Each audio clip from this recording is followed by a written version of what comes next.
Libro de las virtudes del indio. Autor: Juan de Palafox y Mendoza. Señor, pocos ministros han ido a la Nueva España, ni vuelta de ella más obligados que yo al amparo de los indios, y a solicitar su alivio, porque cuando me olvidara de las obligaciones de sacerdote, en cuya profesión es tan propio el compadecerse de los miserables y afligidos, no podía olvidarme de la de pastor y padre de tantas almas que están a mi cargo en aquellos reinos, en la dilatada diócesis de los ángeles que, sin duda, cuando no en la latitud y extensión, en el número de indios, llega a tener casi la cuarta parte de todo el distrito de aquella Real Audiencia de México. Y claro está que no hay padre tan duro de corazón que vea y oiga llorar y lamentarse a sus hijos, y más siendo pobrecitos e inocentes, al cual no se le conmuevan las entrañas, y se aflige y lastime, y entre a la parte de sus penas, pues aún el cuerpo, tanto antes difunto, de Raquel, ya reducido a polvo, lloró sin consuelo, con lágrimas vivas, la muerte de sus perseguidos hijos inocentes, por hijos y por perseguidos. A esto se añade la confianza que vuestra majestad ha servido a hacer de mí, para que le desempeñase del ardiente deseo que ocupa siempre el real corazón y piedad de vuestra majestad al consolar y amparar a estos pobrecitos, habiéndome honrado con la plaza de fiscal de Indias, más ha de 20 años, en cuyo oficio principal es ser protector de los indios, y con la de consejero del mismo consejo, que todos empleen su amparo, y en uno y otro oficio se jura el favorecerlos, y después con el cargo de visitador general de aquellos tribunales de la Nueva España, cuyas primeras instrucciones se enderezan a aliviar y consolar a aquellos desamparados y fidelísimos vasallos, y con el de virrey y gobernador, que en sus principales instrucciones se le pone ley precisa a su defensa y conservación, y el de juez de las residencias de 3 virreyes, y electo metropolitano de México, que todos son vínculos eficacísimos para obligarme vuestra majestad a que cuidase de un punto tan importante, y de tanto servicio de Dios y de vuestra majestad, y que así al consejo como a todos sus ministros, con decretos, cédulas y órdenes apretadas, nos manda, solicita y exhorta que asistamos a este debido cuidado. Y cuando tantas obligaciones no me pusieran en la ansia de su alivio y conservación, me ocupara todo en ella la experiencia y conocimiento práctico de las fatigas y descomodidades de estos pobres. Porque así como cada oficio de estos no bastara a conocer las tribulaciones y penas que padecen, pero todos juntos han hecho evidencia y conclusión en mí, lo que en otros no tan experimentados puede quedar en términos de duda, porque los virreyes, por muy despiertos que sean en el cuidado de su ocupación, no pueden llegar a comprender lo que padecen los indios, pues en la superioridad de su puesto, llenos de felicidad, sin poderse acercar a los heridos y afligidos que penan, derramados y acosados por todas aquellas provincias, tarde y muy templadas llegan a sus oídos las quejas, y como se halla acompañada aquella gran dignidad frecuentemente de los instrumentos y sujetos que se las causan, y de los que disfrutan sus utilidades a los indios, no solo impiden el oír los gemidos y ver las lágrimas de los oprimidos y miserables, sino que los ponen en concepto de culpados, siendo verdaderamente inocentes, y sobre consumirlos con penas, se hallan también mal acreditados de culpas. Y así, para averiguar estas verdades, es mejor oficio el de visitador general del reino. Pero ni este solo bastara, respecto de que la humana naturaleza y malicia en todos generalmente, como se vio en la primera culpa de Adán, aún dentro del paraíso, en andándole a los alcances luego se arma y viste de disculpas, y valiéndose unas veces de la fuerza, otras de la calumnia y otras del poder, procura que falten los medios a la pesquisa del visitador, y unas amenazando a los testigos, y otras a las partes, y otras al juez, y otras interponiendo dilaciones, diferencias y competencias entre las jurisdicciones, e informando siniestramente al consejo, no solo se suelen librar del suplicio y pena que merecían sus excesos, sino que turban y oscurecen las probanzas del delito, y echan todos los cuidados sobre cualquier juez y ministro celoso que trata de reformarlos y que no quiere componerse con ellos. Pero esto es más a propósito para conocer estos daños, aunque no para castigarlos. El oficio de prelado y pastor, el cual, como por su ocupación, se ejercita en apacentar sus ovejas, verlas y reconocerlas, llamarlas, enseñarlas y buscarlas por los pueblos y los montes, y de quien no se recatan los interesados ni los lastimados, tanto como del juez o visitador, porque siempre hablan al prelado con la confianza de padre, habiendo ya visitado tan dilatados términos de aquel reino con entre ambas calidades y jurisdicciones. Es cierto que aquello que de los unos oficios se ocultó a mi noticia, vine a comprender y reconocer fácilmente con los otros, con que este conocimiento y el que tengo de la piedad de vuestra majestad, y cuán grato servicio le haremos los ministros y prelados en darle motivos a hacer las leyes más eficaces en su ejecución, siendo en su decisión tantísimas, me ha obligado a tomar la pluma, y ofreceré a vuestra majestad lo más sucintamente que he podido los motivos que están solicitando a la clemencia de vuestra majestad y santo celo de sus ministros, a que animen estas leyes y las vivifiquen con su misma observancia, usando de aquellos medios que más se proporcionen con la materia y el intento, pues no serán dificultosos de hallar, porque las leyes sin observancia, Señor, no son más que cuerpos muertos, arrojados en las calles y plazas, que solo sirven de escándalo de los reinos y ciudades, y en que tropiezan los vasallos y ministros con la transgresión cuando habían de fructificar observadas y vivas toda su conservación, alegría y tranquilidad. Para esto me ha parecido que era buen medio proponer a vuestra majestad las calidades, virtudes y propiedades de aquellos utilísimos y fidelísimos vasallos de las Indias, y describir su condición sucintamente y referir sus méritos, porque todo esto hace en ellos más justificada su causa, y en vuestra majestad más heroica y noble la razón de su amparo. Y después de haber referido sus virtudes y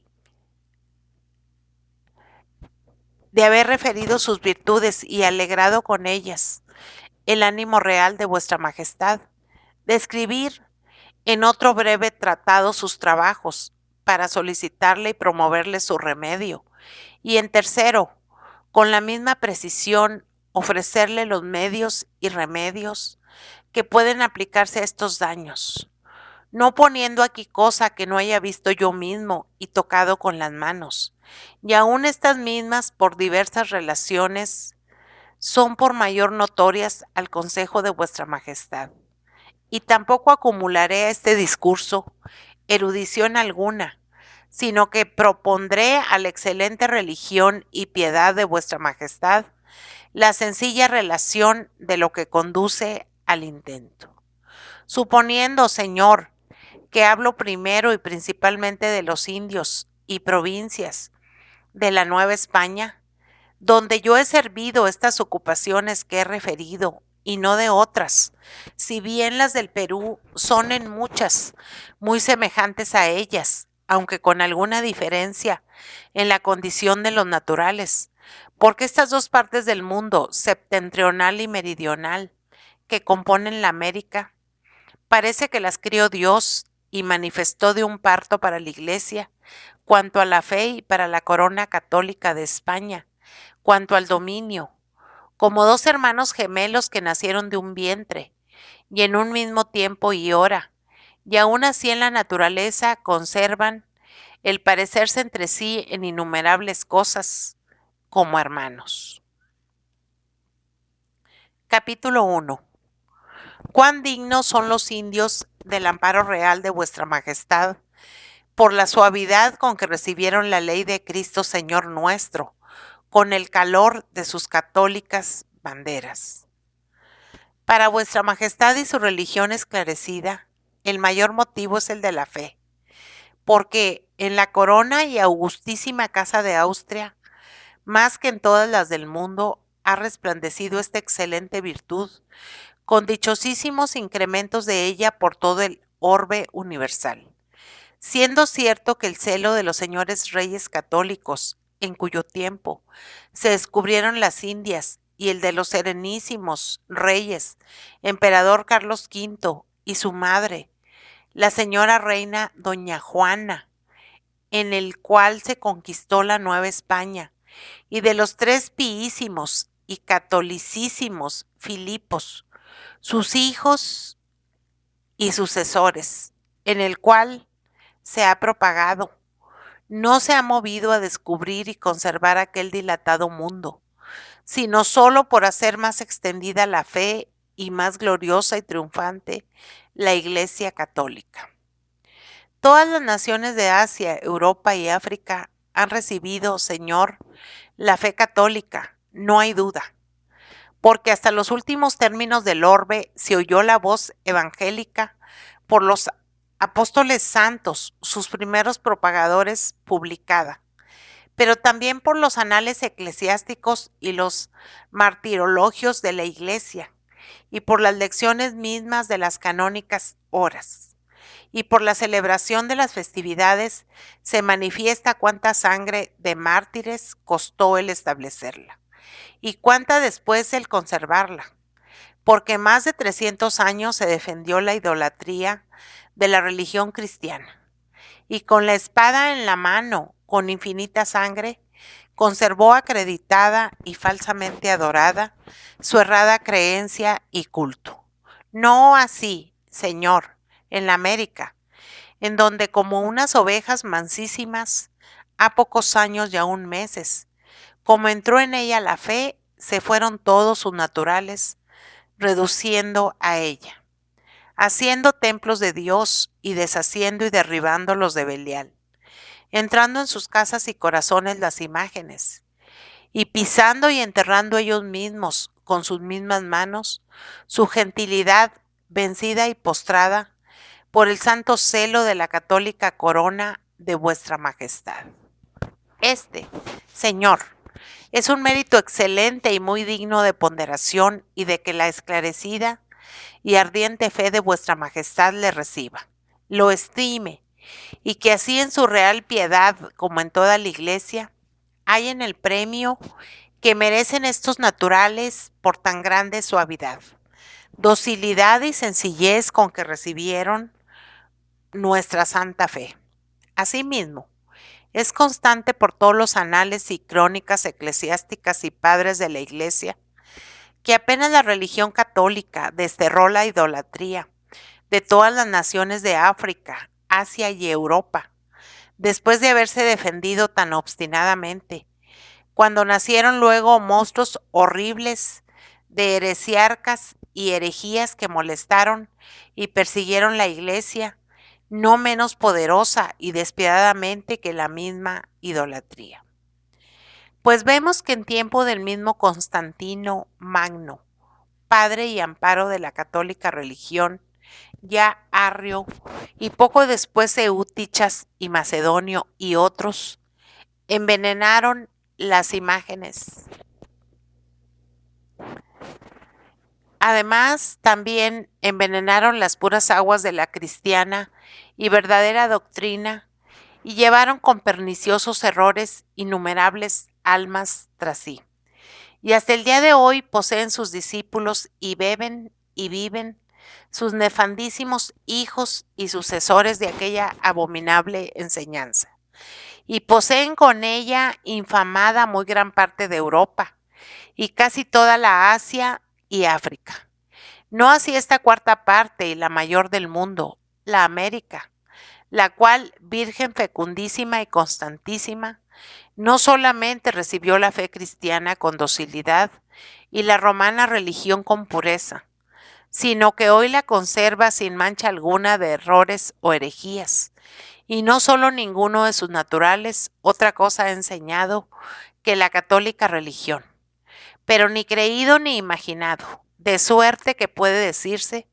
que en esta parte del mundo se representa la vestidura inconsutil y nunca rompida de Cristo nuestro Señor, que no permitió su divina majestad fuese dividida en partes, sino que toda se conserva y se guarda entera para Dios y para vuestra majestad. Circunstancia muy digna de que los dos brazos, espiritual y temporal, el pontífice sumo y vuestra majestad, concurran al bien, amparo y favor de tan beneméritas provincias y cristianas como son las de América. Capítulo 2. De lo que merecen los indios el amparo de vuestra majestad por el fervor grande con que se ejercitan en la religión cristiana. A lo referido se llega el promover esta fe y conservarla los indios con muy hondas raíces de creencia y excelentes frutos de devoción y caridad. Porque si no es que en alguna parte, por falta de doctrina y de ministros, hay algunas supersticiones, es cierto que en todas las demás de este nuevo orbe son increíbles, Señor, las demostraciones que los indios hacen de muy fervorosos cristianos,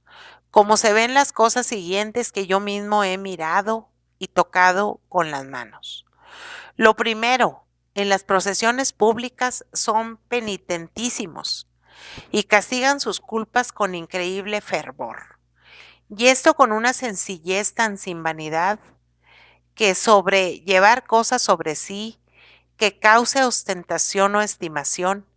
van vestidos disciplinándose duramente, con incomportables cilicios, todo el cuerpo y el rostro,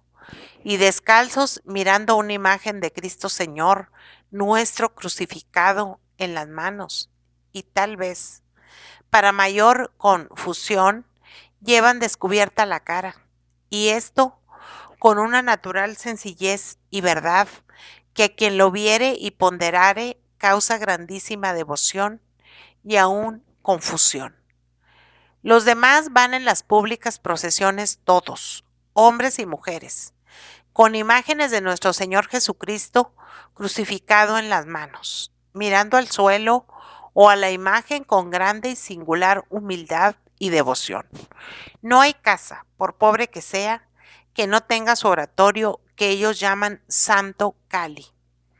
que es aposento de Dios y de los santos. Y allí tienen compuestas sus imágenes, y cuanto pueden ahorrar de su trabajo y sudor, lo gastan en estas santas y útiles alhajas, ya que el aposento está reservado para orar en él, y retirarse cuando comulgan con grandísima reverencia y silencio. Un día antes de que comulguen señaladamente las indias, ayunan rigurosamente, y deseando que a la pureza del alma corresponda la del cuerpo, se ponen ropa limpia y se lavan los pies, porque han de entrar descalzos en la iglesia, y cuando vuelven de estar en ella, perfuman los santos de su casa en señal de reverencia. Y aquel día, o se encierran a rezar delante de ellos, o se están todo él en las iglesias, o visitan los templos de la ciudad o lugar donde se hallan, y todo esto con grande humildad y devoción, que nos da que aprender a los ministros de Dios. En las ofrendas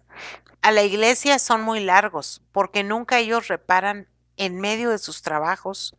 de sembrar para sus templos, y cuanto granjean es para ellos, y allí ponen su tesoro donde está su corazón. Finalmente, habiendo pagado su tributo, todo lo demás lo emplean liberalmente en el divino culto y en sus cofradías. Imágenes de santos, pendones, mitras, cera y cuanto promueve el servicio de nuestro Señor, sin que por ello se haga, comúnmente hablando, resistencia a esto, particularmente cuando ven que sus ministros tratan solo de aumentar las cosas divinas en su doctrina y no de granjear utilidades con ella. Y en el sustento de los ministros de la iglesia, religiones y sus ofrendas son asimismo muy liberales, porque ellos son, Señor, fuera de lo que vuestra majestad da de sus cajas, los que en toda la Nueva España sustentan los sacerdotes y religiones. Ellos dan ración a los maestros de la fe, que de entre ambas profesiones los doctrinan. Ellos les hacen frecuentes ofrendas. Ellos les ofrecen los derechos de las misas. Ellos son los que fabrican las iglesias. Y esto lo hacen en cuanto ellos alcanzan y pueden, con mucha alegría, suavidad y liberalidad. Y digo, en cuanto ellos alcanzan, porque tal vez se les pide lo que no pueden, y entonces no hay que admirar que porque no pueden, no quieran, o lo hagan con disgusto y pesadumbre. La humildad y respeto, Señor, con que tratan a sus ministros y prelados, creciendo en el afecto y demostraciones, cuando ellos crecen en la dignidad, es admirable. Besándoles las manos con grande reverencia, estando arrodillados o en pie en su presencia, aguardando sus órdenes, allanándoles los caminos cuando van a sus visitas, previniéndoles comida, jacales y enramadas para su descanso, y procurando agradarles en todo con una solicitud y ansia atentísima. La devoción y puntualidad en el rezar y decir la doctrina en voz alta es notable. Y al irse a cantar a la misa y la división con que están en las iglesias apartados los hombres de las mujeres, asistiendo con admirable reverencia en los templos, los ojos bajos, el silencio profundísimo, las humillaciones, genuflexiones concertadas, las postraciones tan uniformes y el orden tan grande, que dudo mucho que haya religión tan perfecta y observante, que este exterior culto con mayor humildad te ejercite y ofrezca. La piedad en el culto divino, en que se explica la viva fe que en los indios vasallos de vuestra majestad está ardiendo, es grandísima. Y pocos meses antes que yo partiese de aquellas provincias, vino de más de 40 leguas y por asperísimos caminos, un cacique llamado Don Luis de Santiago, gobernador de Coatutola, doctrina de Xuxupango, a quien yo conocía desde cuando fui a visitar aquella provincia, el cual era hombre de 80 años de edad, y que parece imposible que tuviese fuerzas para tan largo viaje. Persona sumamente venerable y que había sido el padre y amparo de aquella tierra. Y temblándole ya todo el cuerpo y las manos de vejez, me dijo: Padre, bien sabes que cuanto he tenido lo he gastado en la iglesia de mi lugar. Y era así todo lo que decía. Y en la defensa de aquellos pobres indios, para que los cortasen y no los llevasen más tributos de los que debían. Ahora, viendo que me he de morir muy presto, hallándome con 150 pesos, quería antes gastarlos en hacer un ornamento para mi iglesia del color que te pareciere. Ruégote que hagas que así se ejecute y que me des la bendición para volverme a mi tierra a morir. Y alabándole yo su piedad, di orden luego que se ejecutase cuanto ordenaba. Y conseguido esto, volvió muy contento a morir a su casa, con haber hecho a Dios este servicio.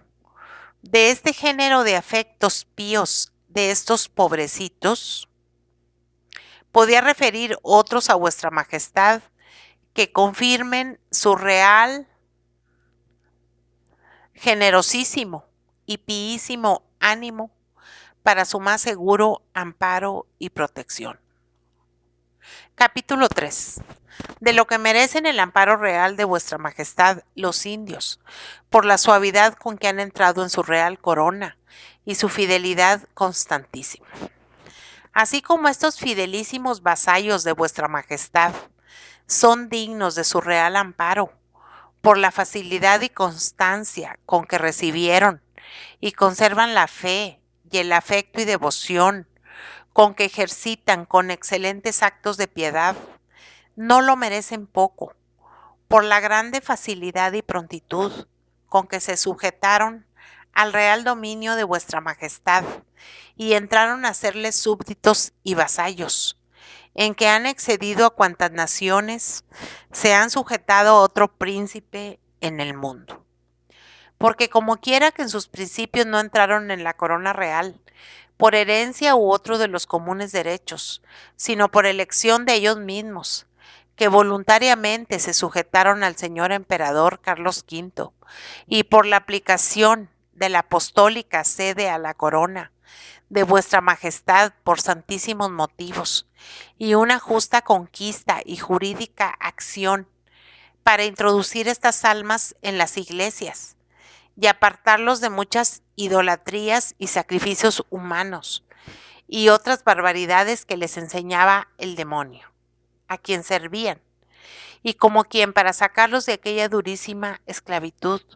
los traía al suave dominio de vuestra majestad, y de hijos de ira y de indignación, por este medio los reducían sus católicas armas a la libertad de hijos de la Iglesia,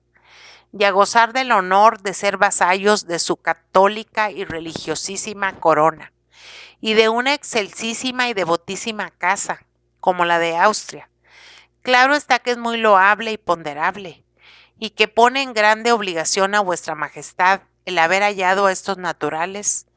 tan fáciles y dóciles a este bien, y tan suaves a inclinar la cabeza al yugo de la real dignidad y jurisdicción. Porque así como Hernán Cortés le dijo a Moctezuma, rey universal de la mayor parte de la Nueva España, que le enviaba un gran príncipe y emperador llamado Carlos V a aquellas partes, para que no idolatrasen en ellas, ni comiesen carne humana, y ni él ni sus vasallos cometiesen otras fealdades y vicios,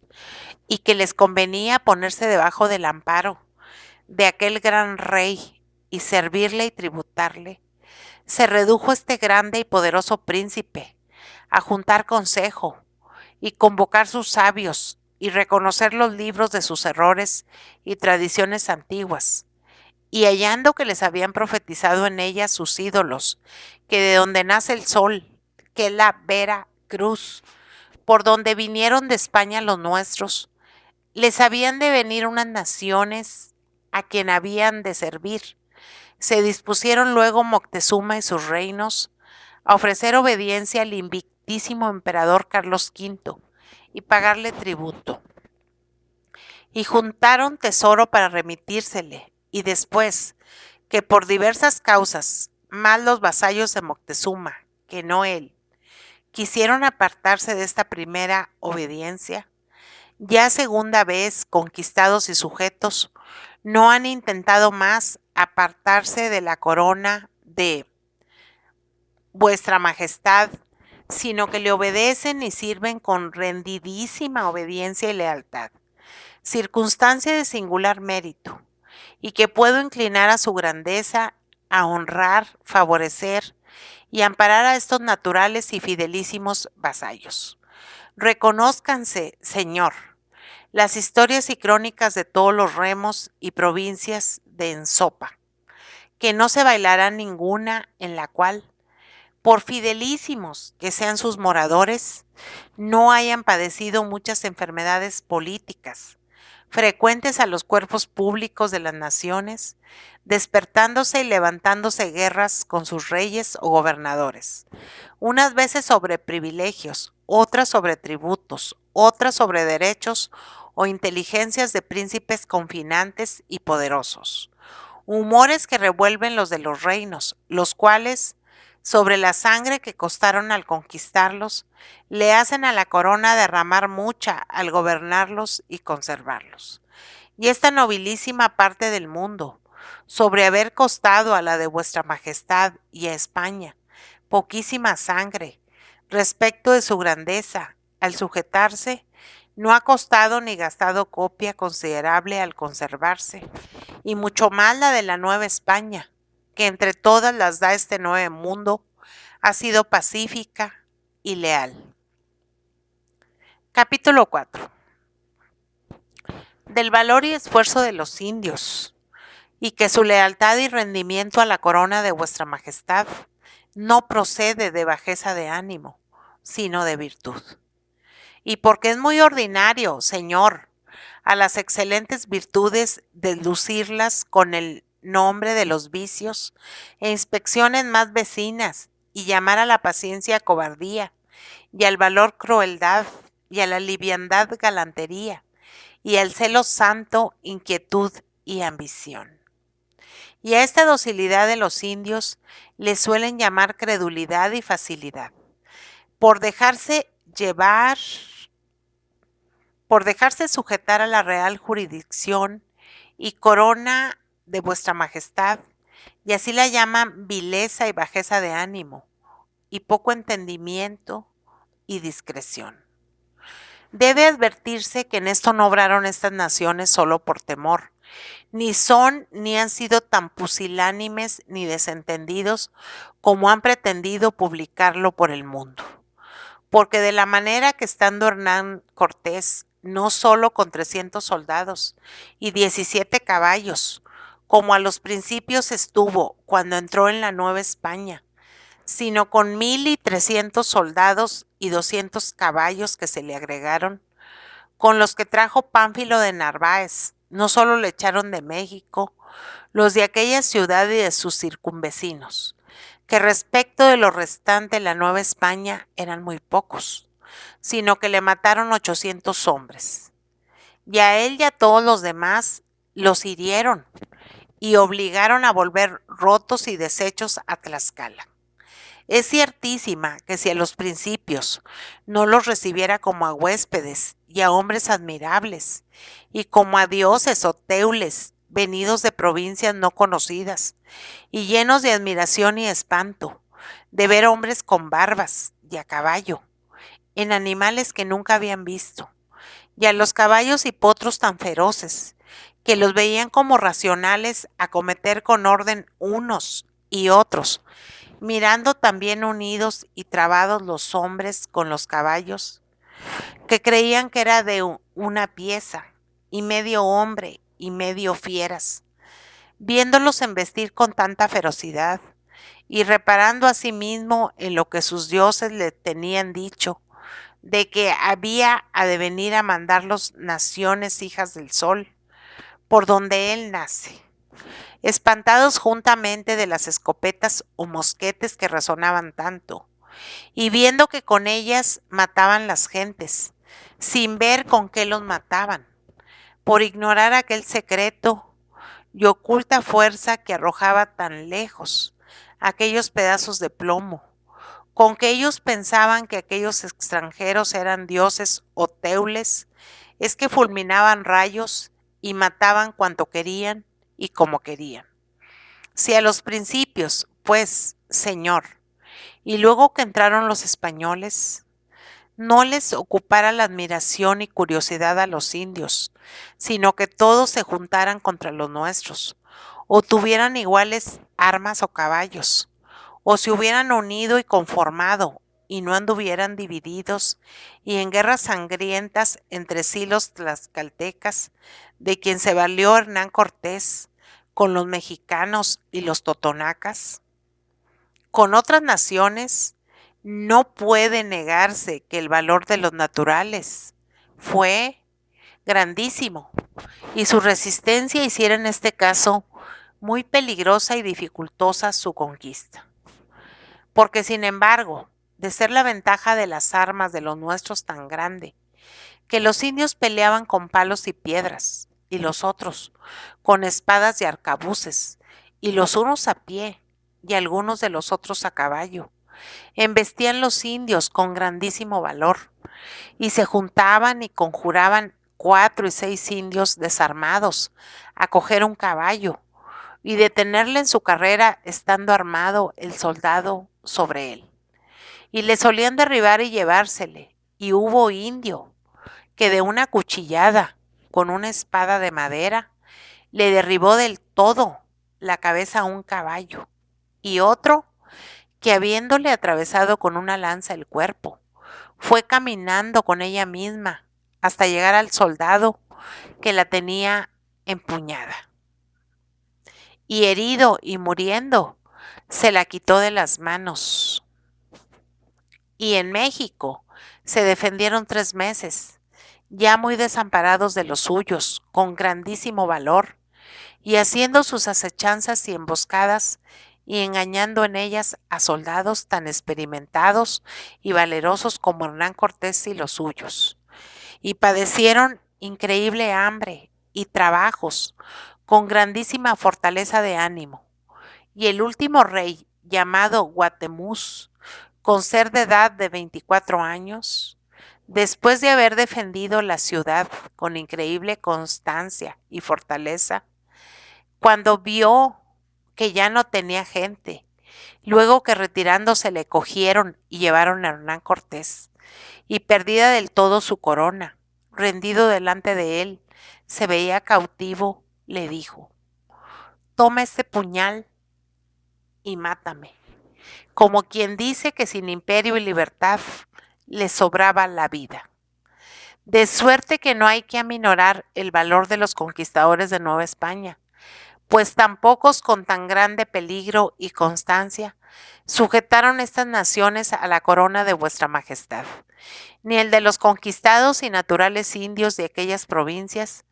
que admirados de ver gente tan nueva y nunca imaginada como aquella,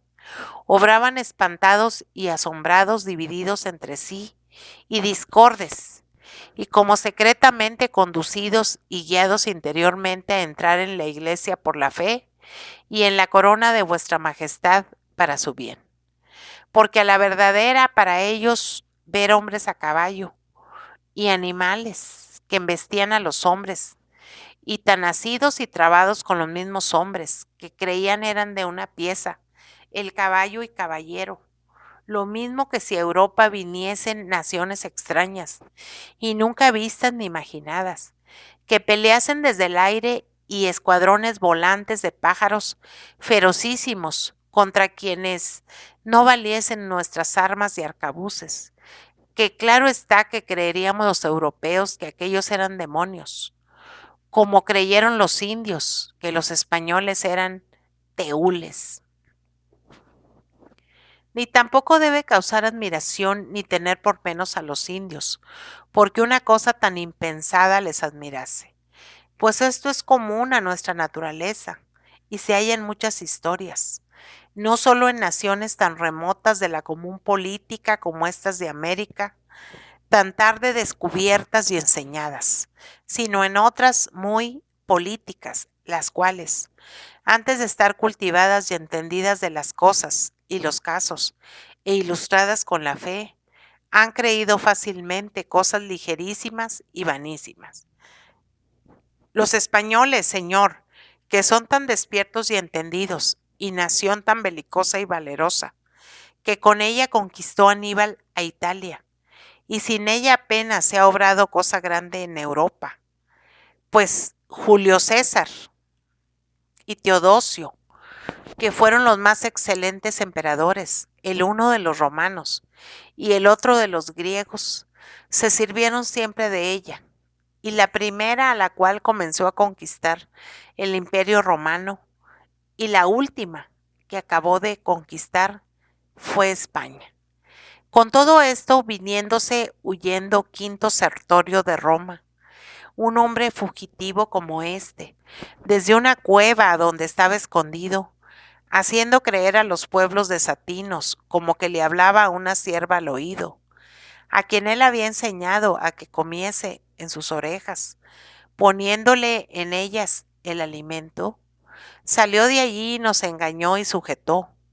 y se hizo capitán general y superior a esta nación, y con ella hizo bien peligrosa guerra a todo el imperio romano.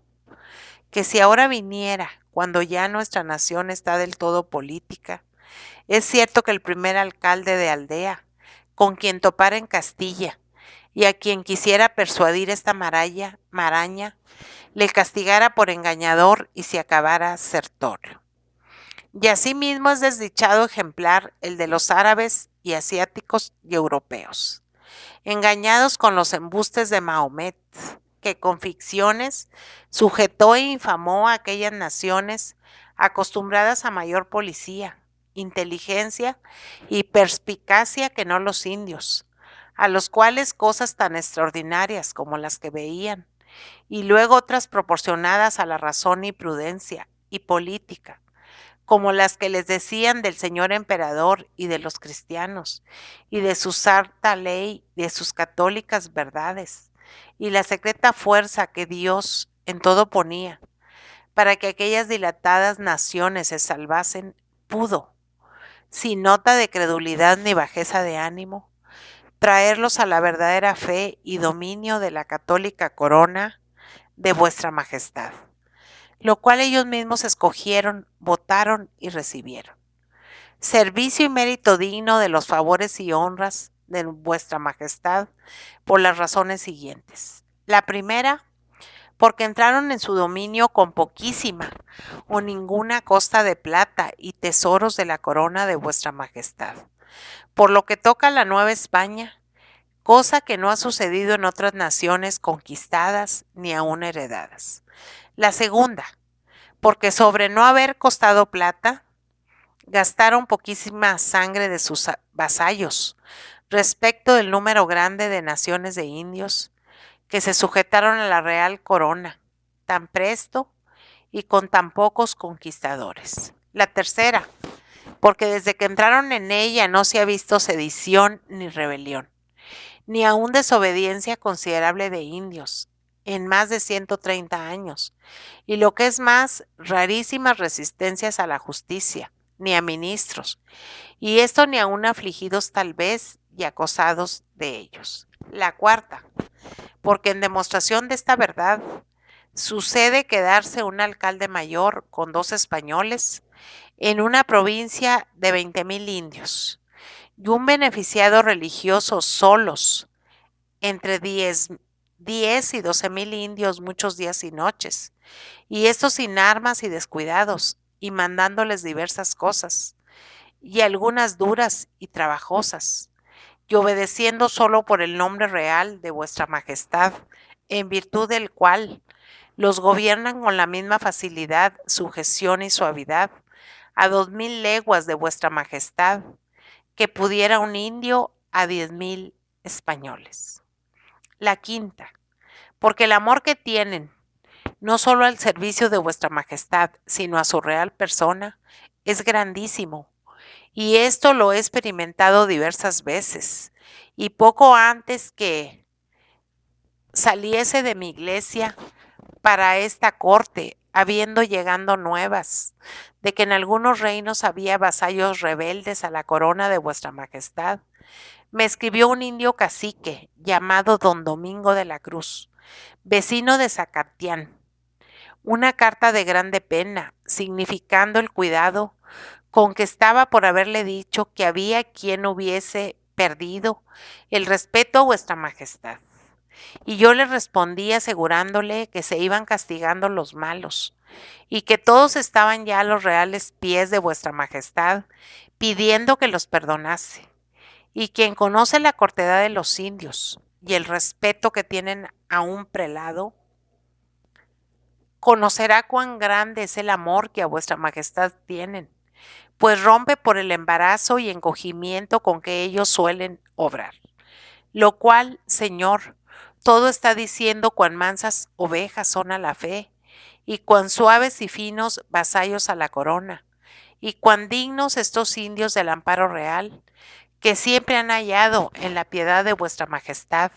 y de los serenísimos reyes, señores nuestros y suyos, y en el de su real consejo y ministros superiores.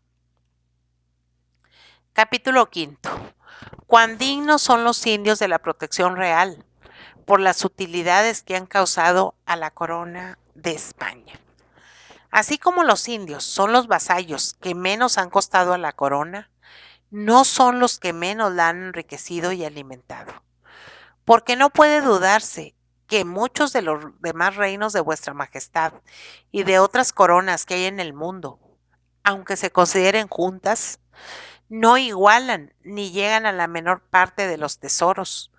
que en tan breve tiempo ha fructificado la Nueva España, en las minas del Potosí, Zacatecas, El Parral, Pachuca, Guanajuato y otras, y en los tributos, alcabalas, tercios de oficio y diversos géneros de renta, y esto sin hacer consideración de lo que mira al Perú. Y aunque este excelente mérito y servicio a la corona de vuestra majestad quieren algunos extenuarlo con decir que por las Indias se ha despoblado España y se ha llenado de cosas superfluas, se puede responder fácilmente que no cuesta mucho a un reino otro. Cuando le pide a alguna gente y recibe hijos, terceros o cuartos para formar colonias y sujetarse a ellos y dejarse por ellos gobernar, enriqueciendo de paso sus vecinos y haciendo al reino poblador poderoso, con tantos y tan frecuentes envíos como se remiten a España. No solo de las rentas de vuestra majestad, sino de sus vasallos españoles de las Indias, a otros deudos, amigos y confidentes que dejaron en su patria. Antes es muy loable y de gran mérito que cuando muchos reinos, como los Países Bajos y otros de esta calidad, no han tributado renta considerable a la corona, y ella les ha tributado gente, riquezas y sangre, y costado tantas guerras, hayan los de las Indias, sin costarles sangre, ni plata, ni oro, ofrecido cuanto la tierra ocultaba dentro de sus entrañas y veneros. Y es muy cierto que si España no tuviera para consumir estos tesoros tantas guerras en Europa, estuviera abundando en riquezas, las cuales, aunque son la perdición de las costumbres y aun de los reinos, si de ellas se abusare, pero siempre que con moderación y prudencia, si usare de ellas, son el nervio de la guerra, la seguridad de la paz y el respeto y reputación de los reinos y coronas. Pues con las riquezas se mantiene en autoridad la dignidad real, se pagan los soldados, se fomenta el comercio, se ocupan los vasallos, se conservan los presidios, se defiende la iglesia y a nadie condenan las riquezas, sino el abuso y mal empleo de ellas, porque no son más que un indiferente instrumento de nuestra salvación o perdición, si las gastamos en vicios, y de nuestra salvación, si las damos honesto, santo y cristiano empleo. Y así las Indias, sus provincias y reinos, sobre merecer la merced que vuestra majestad les hace, por no haber costado mucho a la corona, la merecen por haberla enriquecido con tan copiosos tesoros, cuales nunca se vieron en el mundo, siendo suyo solo el darlos y de los ministros el lograrlos.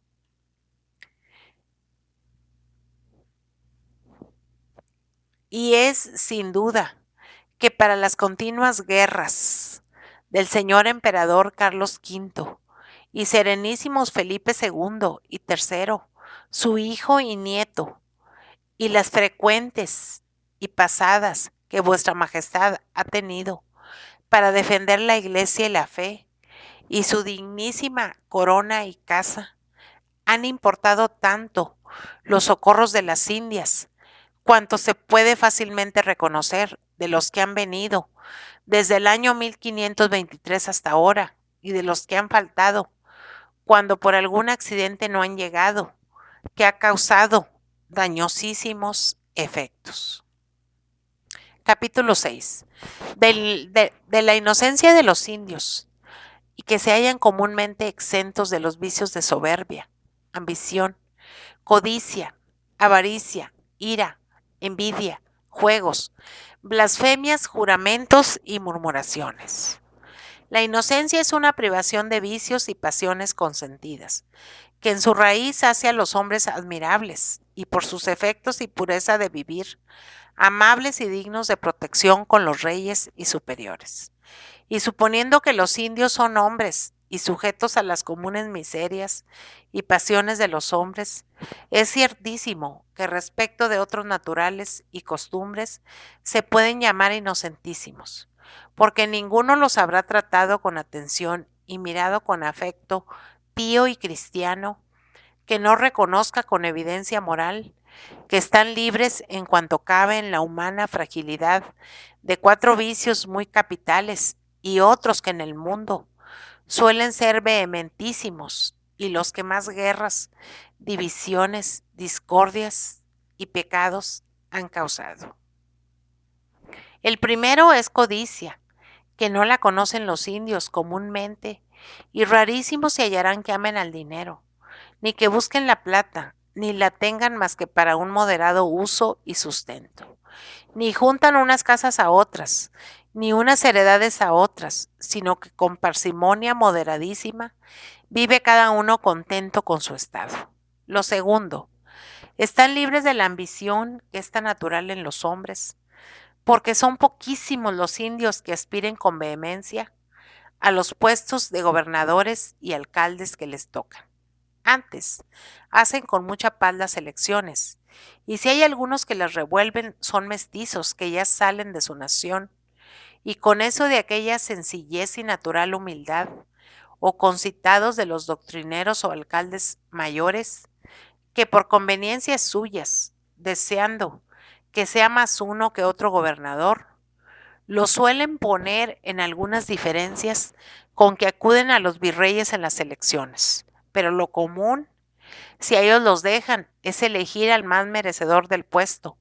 o porque sabe leer y escribir, o por ser noble,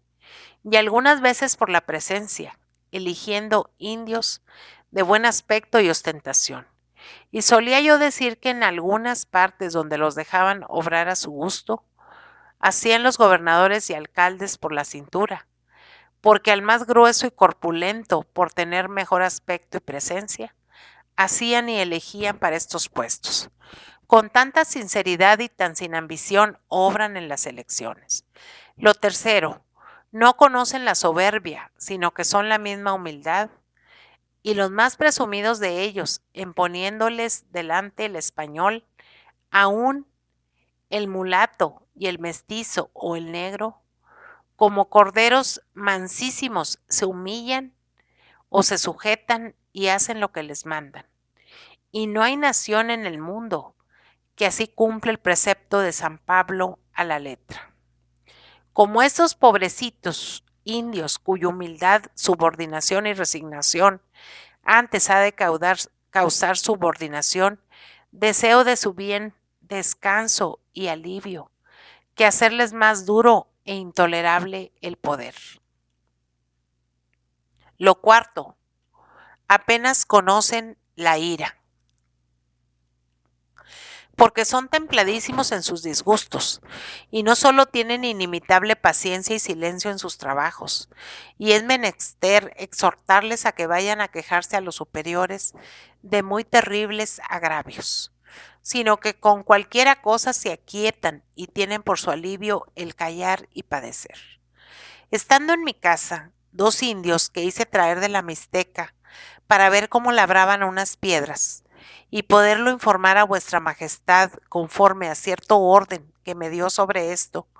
fueron un día a la plaza en tiempo que se levantaban 2 compañías en la ciudad, y unos soldados, sin más jurisdicción que la de su profesión, les quitaron las tilmas, que son sus capas, por fuerza, y se quedaron con ellas, y ellos se volvieron a casa desnudos. y preguntándoles por las tilmas, respondieron que se las habían quitado, y sin pedirlas ni quejarse, estaban los pobrecitos desnudos, porque no traen más que la tilma y unos calzoncillos de algodón. Y hasta que las rescataron, estuvieron con un profundo silencio y paciencia, sin hablar palabras sobre ello. Y a este respeto obran los pobres en sus trabajos, si no es cuando los alientan para que pidan justicia, que rarísimas veces lo hacen, sino introducidos de afectos ajenos que les animan a ello. Lo quinto, ellos no conocen la envidia, porque no conocen la felicidad ni hacen caso de ella, ni aspiran más que a vivir y a que se olviden de ellos. Y como quiera que su ambición es ninguna, no puede ser alguna su envidia, ni los deseos los inquietan a tener más de aquello que les dan, ni les afligen o entristecen ajenas dichas, porque no llegan a pretenderlas ni procurarlas. Están remotísimos de juramentos, blasfemias, murmuraciones, juegos y prodigalidad. Vicios tan frecuentes en otras naciones, porque los de este género no se hallan sino en muy raros de los que habitan aquellas dilatadas provincias. Mande vuestra majestad, le suplico, ver si nación que está por la mayor parte exenta de vicios tan capitales y tan vehementes como soberbia, codicia, avaricia, ambición, envidia e ira, juegos, blasfemias y juramentos, puede llamarse más inocente que las otras y digna del amparo de su Rey y Señor, y más tan católico y pío como vuestra majestad.